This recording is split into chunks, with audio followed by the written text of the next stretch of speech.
Hello বন্ধুরা, অনেকদিন blog করা হয়নি।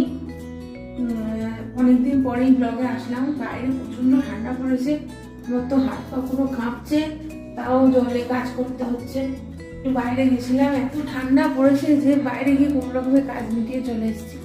এতদিন ব্লগ করা হয়নি, তার কারণ হলো যে ফোনটা থেকে ব্লগ করতাম, সেই ফোনটা খারাপ হয়ে গেছিল, তার কারণে এতদিন করতে পারিনি। তাই এখন ফোনটাকে সারাই করেছি, তাই এখন একটু ব্লগ করতে আসলাম। তা বলো বন্ধুরা, এই প্রচন্ড ঠান্ডায় তোমরা সবাই কেমন আছো?